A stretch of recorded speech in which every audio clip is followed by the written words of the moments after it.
Now, in order for you to be a trusted authority, it comes down to being known for more than just your titles and your credentials. It comes down to you being able to have a message that can impact people. And today's guest does exactly that. He works with incredible talents with some of the biggest brands, personalities, and companies in the world on helping them to elevate and raise their voice and their message. But he doesn't stop there. He now also connects the recent trends, what's happening with technology and artificial intelligence, and leverages that to support businesses and business owners to be and do their very best so that they can stay competitive and also adjust their message. I'm honestly so excited about this conversation because trust me when I say Ronsley Vaz has a ton of gold to share. So grab a pen and a notepad. You don't want to miss all his takeouts. Ronsley, thank you so much for being here. I have to say that is probably the best intro I've gotten in a long time, even though there are some people that have had podcasts for ages. That's a really amazing intro. Thank you, Petra. Thank you for having me. Honestly, I'm so glad that you are here because we've known each other for who knows how many years, and I'm always impressed by your forward-thinking approach to everything. Like, you've been a front leader when it comes to podcasting. Nobody knew what podcasting was, and you were leading the charge. Nobody knows what AI does and how it works, and you have set up and raised and scaled a business in like 11 days, which we're going through in a second. Give us a bit of a background. Who are you, and how did you get to where you are right now? That's funny. I was just having a conversation with my mom yesterday and saying to her, if you name me Ronsley Vaz, like, what are the chances that I'm going to turn out to be just like everyone else? So I don't even know how to explain myself. I feel like I've lived a few lifetimes in my lifetime.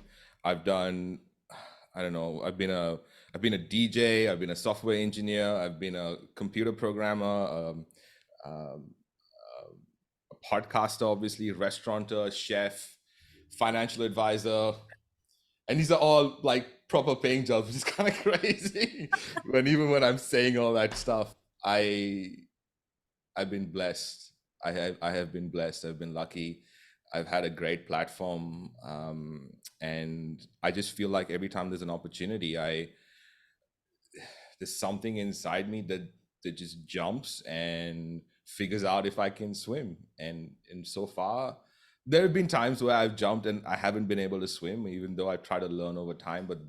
But the fact that I struggled in the water for that long built different types of muscles, I suppose, and those are all helpful. So all this experience, I think, just um, allows me to make some really amazing connections that, it's, to be honest, even I'm surprised by. Like, I kind of go, this is literally the first time I'm thinking of this. Like, I've never thought of this before. This has come from somewhere, and I'm kind of I'm really blessed to be in that space. uh yes, blessed, but at the same time you also embrace the opportunity and create your own platform. Like jumping into something that's unknown, that's risky potentially.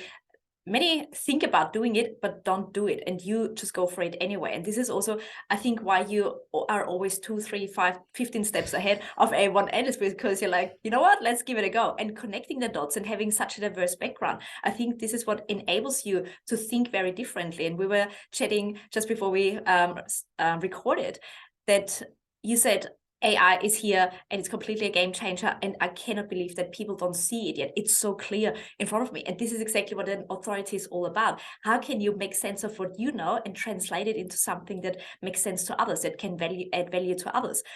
And this is exactly what you are doing now. Give us some background in terms of your experience and exposure with AI and how you've jumped onto it straight away. Yeah. I feel like that last point you brought up is really important. That's what I'm trying to do. That's why I'm having these conversations more and more, is because I am trying to figure out, how do I distill what I see? Because I feel like I'm Neo in the Matrix. Literally, I feel like, can you please see what I'm seeing? Please see what I'm seeing. Yeah. And so the background is, I've got a computer science degree in engineering.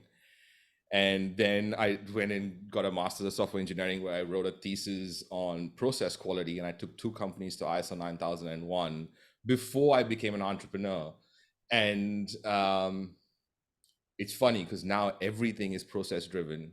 and everything is logic based. And if we understand those two concepts, simply, I suppose, then we can start to do some really cool things. And here's the thing: being in business for this long, there's one thing that I can see as a trend is going from a solo operator to having any sort of team is the biggest jump for an entrepreneur, or one of the biggest jumps for an entrepreneur, until you get to a certain point where it's like managing multiple teams.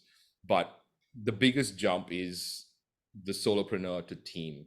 And what happens in that space is we don't know how to delegate, right? We kind of have this idea in our head and we expect this person to do exactly what we have in our mind as the outcome, but it's always like we're disappointed for some reason. And if they make a mistake, it's a big deal. If we make a mistake, it's okay because we're learning. And I feel now with AI, because people are writing really dumb shit into AI, like asking it to do math. I'm like, if you're asking, like, use a calculator. Like, if you're asking AI to do math, it's like you throwing your clothes at a vacuum cleaner and saying run a wash cycle. It's two totally different things, So, or people are saying write me an article on podcasting, like something like that, and it goes, oh, it's so generic. Like, you haven't told it how to do it. You've not given it any information.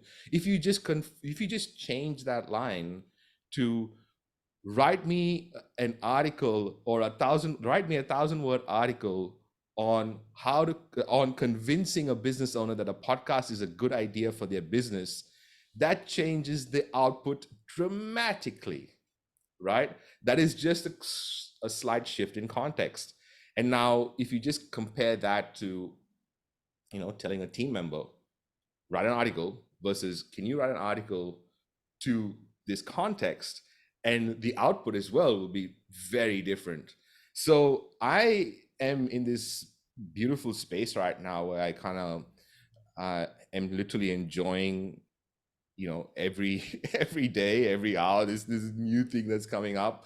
But having this computer science background, I was not stuck in a room, but I happened to be in a hotel room in Cebu for like 2 days, and wrote this crazy ass program that people are buying for $1,000, and they're implementing it into their business, and their team is using it, and they're getting some ridiculous results because it can do everything, and it can personalize in your voice, and it can personalize for your niche.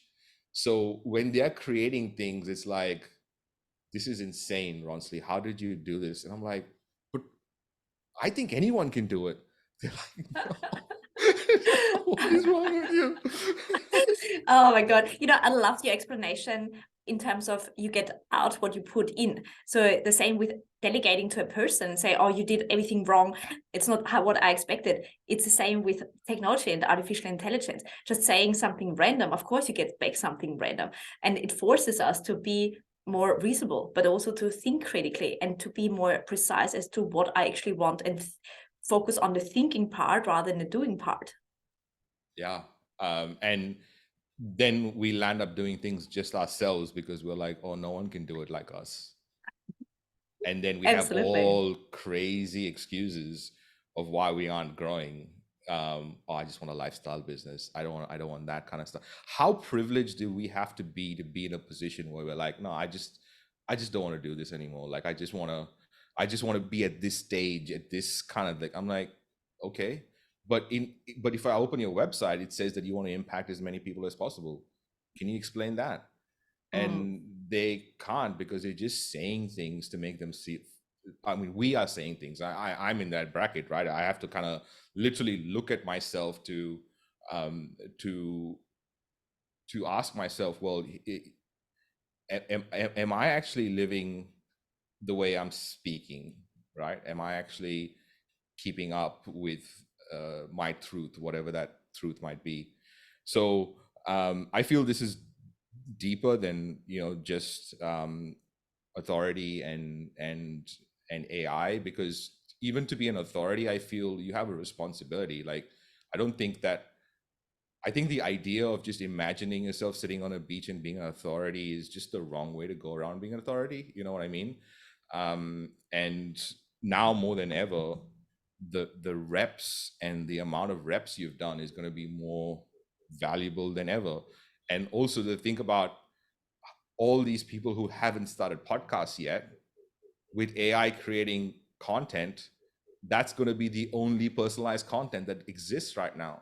And you're going to have to like really look at yourself and kind of go, well, is AI taking my job, or am I just being lazy? Absolutely. That, yeah, I agree with an authority is more than being on the beach and having a lot of money. It's having responsibility to share a message that goes beyond your title, that goes beyond your credentials, and that makes an impact in other people's life in one way or the other. And I work with so many very senior leaders who say, yes, I want to make an impact, I want to speak, blah, blah. But then when push comes to shove, you're doing, nothing happens. And probably you see the same with podcasting. It's like, yeah, let's go out. No, nothing happens. And I think it comes down to two things. So firstly, they're not clear about what is actually their message. Like, what is it that they want to be known for? And if they know, the second reason why I see that anyway, and I'm curious to get your insight, is, but what if I get negative feedback? What if I get pushback? What if I get scrutinized for what I'm saying? So I'd rather not. Yes, I want to play big games, but I don't. What kind of reasons do you see why people actually don't do it? I've got a dear friend of mine. His name is Philip McKernan. He's like, he sounds like an Irish leprechaun, and I'm sure it'd be okay to say that. I'm me saying that he has got a castle in Ireland, and he runs these amazing retreats where he does these phenomenal work and people change. And I've been part of his work for a while. But he has this great saying that goes, people want to make an impact on the planet, but they want to look good while they're making this impact. And as much as I wanted to claim that quote for myself, I had to give him credit because it's his quote. And I heard it the first time and I was like, yes. And it's not our fault, because institutionally we're taught not to raise our hand. We're taught that if we say something that is not normal, then the class will laugh at us, or maybe even the teacher will laugh at us, right? Or we say these really interesting things when we're a kid. Our imagination is amazing, and we say these things to our parents and they go, stop lying. Like, what do you mean? And we're like, no, but I can see fairies. And they're like, what do you mean you can see fairies? That's stupid. And I'm saying that we got to like start to realize where it's come from. I'm not trying to say to go back and use this as a crutch, right?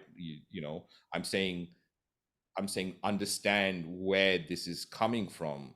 And that's even more responsibility for us right now, because we are going to be the first generation that, my ancestors did not have the opportunity to switch on a mic and say whatever they wanted to say whenever they wanted to say it. That was not a thing, right? So we are literally the first generation that can do that, which means we've got to set the example and be responsible to be able to show the next generation, this is how you say, you use your voice, because it literally is the most important thing. Because you think about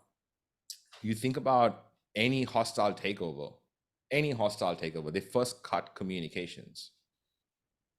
They first cut the place that will create the biggest ruckus, the voice that will create the change.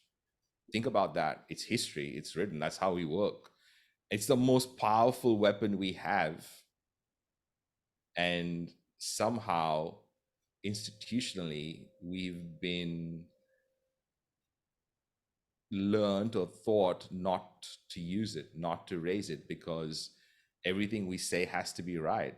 No, it doesn't. Refine your argument. Don't bring your ego into the picture, because you could change your mind based on the conversation. Like, don't say something just to be absolutely right, And it's not just it won't change, but it 100% should change, because otherwise, if we're still saying exactly the same thing that was true 20 years ago, then something is quite wrong. And this is always what I say to my clients, like, you say what you know today, what to your best abilities. And this is true today. If it changes tomorrow, be transparent about it and say why you've changed your mind. Nobody's going to haunt you because of that, as long as you are transparent and saying, based on recent changes, blah, blah, blah, this has happened. So again, being the translator and the connector of dots. Yeah, I mean, and to your point, I mean, you mentioned about how I've been in I don't know, a few steps ahead, but there are things I've gotten wrong as well. Like Clubhouse was one of the things that I got wrong. Like, and I thought Facebook audio rooms were coming, and I was quite excited about the whole audio aspect being front and center, but that did not happen. People prefer short form video for attention, and it's really interesting how that's happened as well, where majority of people are finding entertainment in short form video, as opposed to people who really want to spend time with some sort of brand will go, or some sort of content will go, yeah, let me listen to this podcast for half an hour or 40 minutes or an hour or whatever that is. So yeah, it's fascinating to see how consumer behavior is changing.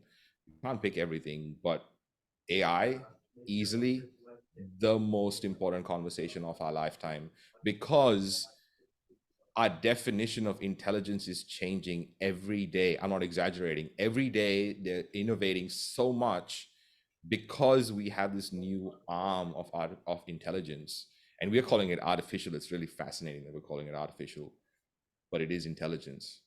Yes, absolutely. Now let's have this conversation that everyone talks about. What exactly is AI or intelligence, a new definition, and also how does it impact business, careers, skill sets? Big question. It's going to impact everything. It's already impacting everything. And it's funny because you're saying that people don't know about AI yet, and I feel like I'm in this space where I'm talking to people that are seeing it change every day and having these interesting conversations about, well, what happens when we can't contain it? Because it's the rate of adoption is, and the rate of change is so fast and so quick. Companies are making for the last 3 months, there has not been 1 week where a company has not made a major announcement in AI. Not even 1 week. In fact, it's happened 3 or 4 times a week sometimes, because Midjourney will come up with a new version 5. GPT, for example, is the algorithm that OpenAI is running on. So GPT, before GPT-3, there was DaVinci 03, which is the algorithm. From DaVinci 03, it took like a couple of months to get a GPT-3. And then from GPT-3 to 3.5, it took a month and a half. And from 3.5 to 4, it took 2 weeks. And now they're kind of going, what is 5 going to do? Because 4 can literally think for you. It can literally take your thoughts. So I'll give you an example. I've spoken all over the planet, but a couple of weeks ago was the first time I spoke in India.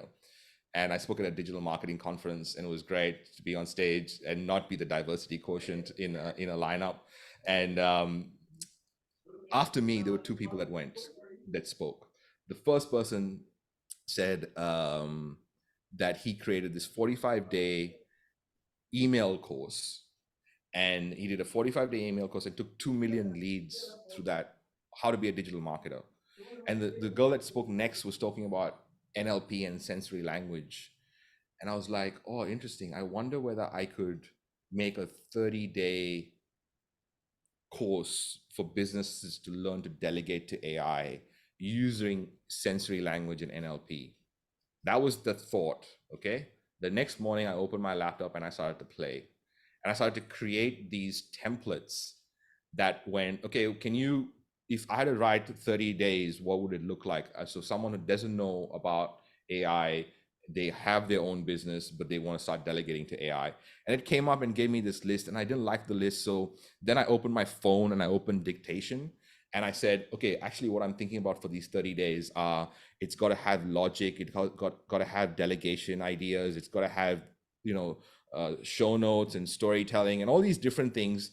And then I took that dictation and put it back into the chat and said, now rewrite those 30 days based on this input. I didn't check anything. I didn't rewrite anything, nothing. Then it wrote the 30 days in the way I wanted it to write, with subject lines, call to actions, engagements, not the whole email, right? Just those bits for 30 days. So I looked at the 30 days and I went, this is amazing. This is a great flow.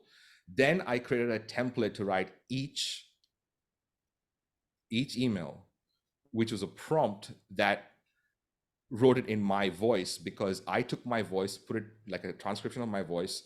I put it into ChatGPT and I said, analyze my voice for tone and the way I speak. And it gave me, this is your voice. So then when I'm writing those emails, I'm like, write this email. This is the subject line. It's already been created. And this is my voice. This is for day 1 of 30. It's done it. And it's done it phenomenally well. In 2 hours, I had 30 emails done. The next day, I went in and shot the videos for each of the things. And I kind of went, watch me do this on video. Here's a loom. Just click on this and it's done. In 8 days, actually on last Saturday, I did my first presentation to a bunch of people. There were 50 people on the thing. 17 of them are in my group, and I did, they bought straight away. They're in the group. I did my first office hours yesterday morning, and I've never seen this kind of speed. This is just an example. I'm like a minority as to what's happening right now. You know, there's people that are getting 2, 3, 4, 5 different AIs to talk to each other. So there's a manager, there's a content writer, there's a social media person, there's a project manager. They're all bots, and they're all learning, and they're all given, the one person's given this directive to continuously learn, and it's delegating. And then when the whole job is ready, you get a text message saying, come have a look and see whether this is what you're after. You know, like, what? That's happening right now.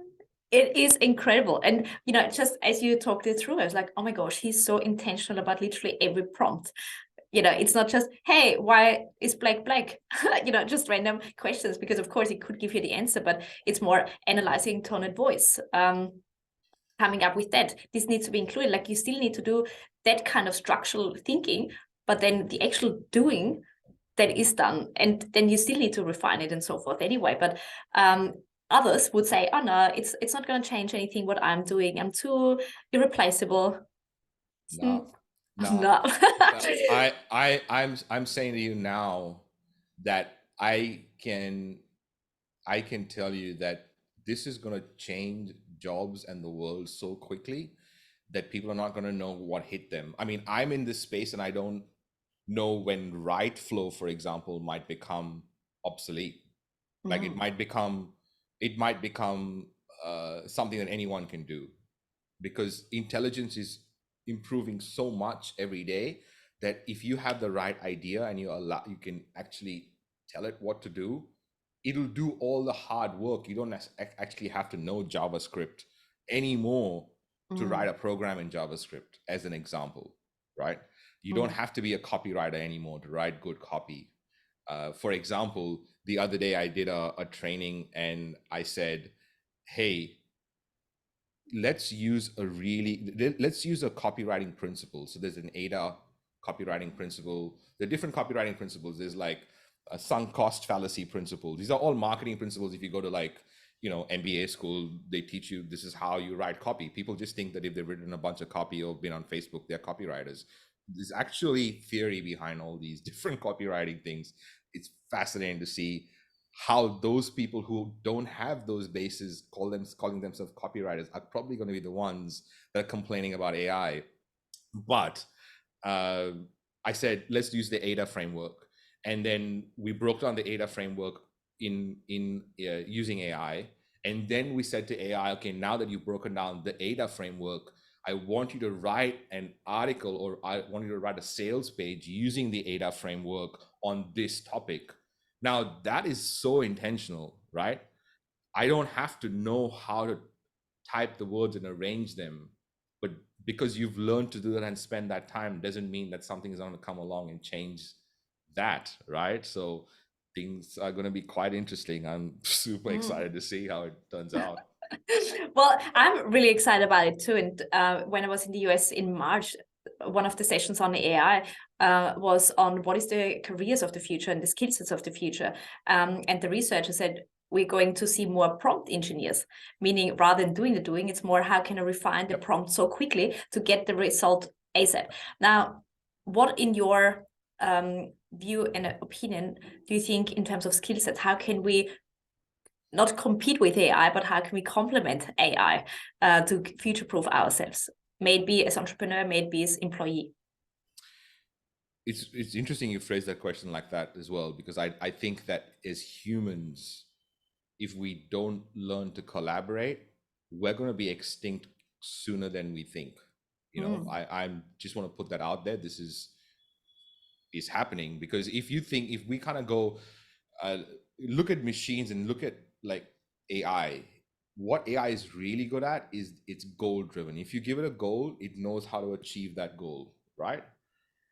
And if the goal is, say for the example, the goal is a better planet, right? Humans would have to be eradicated for the planet to survive.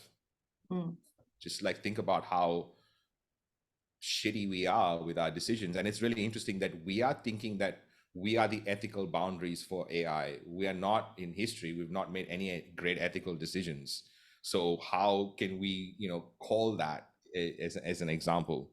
So I forgot your question, Petra. How can we future-proof ourselves, leveraging, collaborating with AI? Yeah, so I think, thank you. So I think logic is the big thing. Understanding logic, understanding that for something to happen, you first need to know what the outcome is. And then based on the outcome, you got to know what inputs you got to give for that outcome to be as close to what you want it to be as possible. And then if you can say, well, with these inputs, this is like how I'd like you to process them, you will always get the output that you're after. But if you go in not knowing what the output is or outcome is that you're after, which is what we normally tend to do, right? That's why a lot of us don't, initially at least, like stay away from these goal setting things. They're like, oh, it's too woo-woo. But as soon as you start setting goals, you realize it's not woo-woo because you kind of have this outcome. You're already living in the outcome, and suddenly all these things are happening, and you're like, how? Yeah, it's just that's what goal setting does. And you can argue with me all you want, but I've seen some ridiculous things happen after setting a goal. So I think that's the thing that I think people should understand is it's not about doing anymore. So do you feel less of a washing machine cleaned your clothes, or should you we used to plow our own fields. We were not really good at that, and now machines do it better than us, right? So just because you spent 4 or 5 years doing social media, and now that you're a social media expert and you this AI has come along, and you're like, if you fight it, you will be on the wrong side of history by a long shot, because this is not going away. This is not a trend. This is not a trend that's going to die. This is unless governments of the world decide to ban AI. Now if that happens, that's a true possibility. However, there's always going to be people that will have AI running in different parts of different countries that can't police this, and it'll be existing in some parts, which means at some point, I'm super fascinated. I'm just like, as much as I'm in this world, I'm just imagining what it could do based on what's happening. There's no way for me to know. I don't think I'm intelligent enough. I think it's going to be way more intelligent than I am, is what I'm trying to say. But you stay curious, and I think this is actually what makes you so excited, but also valuable to the world, that you can translate that you can play with things, that you're not afraid of what happens. And I think, what's the saying, the genie is out of the bottle. It's going to be hard to put that back. Yes, government could put restrictions on it, or authorities could say we have to stop it. Like there has been some discussion to stop it for 6 months because it accelerates so quickly. But at the same time, have cars gone away because they've replaced horses? Like it's not going to go backwards anymore. It's just changing the way how we live and we work and so forth. And the earlier we can embrace that, the better it is. Honestly, It's been fascinating. I'm so excited to seeing what you're doing with the whole thing. And you're creating another economy of one, which is what I absolutely love about you. And you're helping everyone else to come along on this journey. So this is absolutely amazing. Now, Ronsley, thank you so much. What, where, and how can we connect with you, learn with you, from you, and work with you? Instagram, I think Ronsley Vaz on Instagram is probably the best place. I actually would prefer if you listen to the podcast, go to wearepodcast.com. I put out a podcast every week, and we're coming out with a We Are Podcast AI edition. So it's going to be like 7 episodes released in one shot, so you can like binge listen to all 7. So that's going to come out soon, a new podcast. But We Are Podcast is probably the best place. Check out all the amazing guests we have. They've got some cool stories.